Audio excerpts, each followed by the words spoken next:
big bursts of rain today. Yeah. And it seems like that one big section is making its way through the state. Pretty much, and there was like there's going to be more breaks today where there Okay. is some sun in there, and then Yes, the sun came out for a little bit. Briefly. And we all looked out the window like, Yeah, oh wow, okay, it was yeah. pouring just 10 minutes ago. that's kind of it's a little bit, not that it's summery because it's not warm, but No, it's got not more of at that vibe going back and forth as opposed to our storm a couple days ago, which felt very much like a fall Yes. rainstorm. You know, so we do have that big area of rain, as Brian noted, moving towards Bangor right now. It's moving through Skowhegan up 95, and so that's where the heaviest stuff is coming down. We do have some showers, and look at that, some lightning offshore here, and if that keeps drifting, it'll move into maybe the Rockland area in the next hour or so, and there could be some lightning involved in that. Meanwhile, we had a break in Portland, back to some light showers, and then there's more behind that. So it is a little bit more convective in nature, and once this Maine area comes through, we do have some dry air down across southern New Hampshire and central Massachusetts, and that's where we can see some sun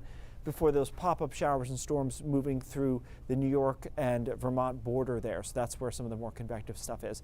Net here, we're going to see less rain than we did a few days ago, and that has to do with just the intensity of this storm, and the precipitation shield is not as well put together.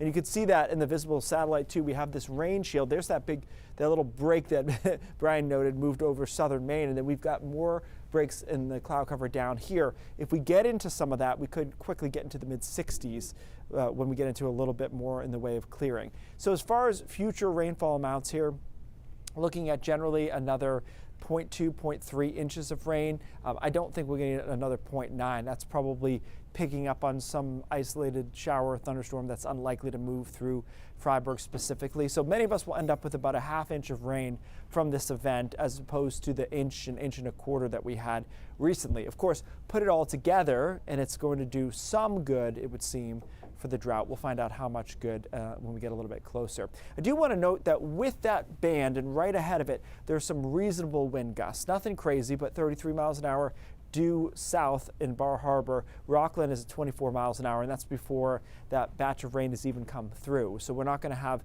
I don't think, damaging wind gusts here, but it is a little bit breezy, especially ahead of that system and then right in that area of heavier rain. So it keeps moving off to the north and east through this afternoon, and it's into Aroostook County later today. There's your break.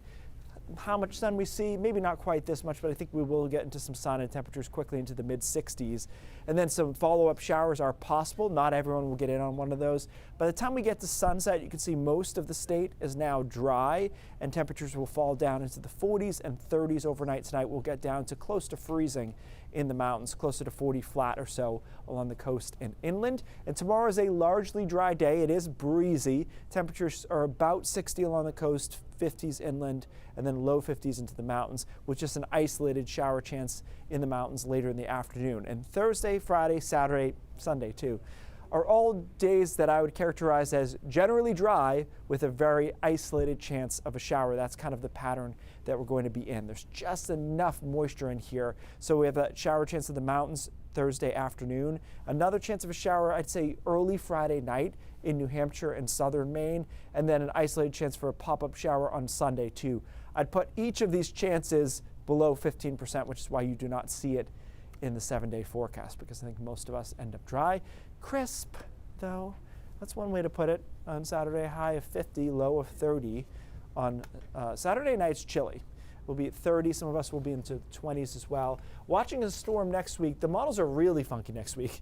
The European model giving us essentially 2 days of rain. So we'll see if that works out or not. It looks weird, though. Like the solution that it's doing doesn't make sense to me. So, which is an important reference. Yeah, like, okay, yeah. this doesn't. This is not really how weather works, but I wonder if it's on to something. We'll probably find out in a day or two. Okay, but we'll bundle up for the weekend. So Yeah. Keith, thanks.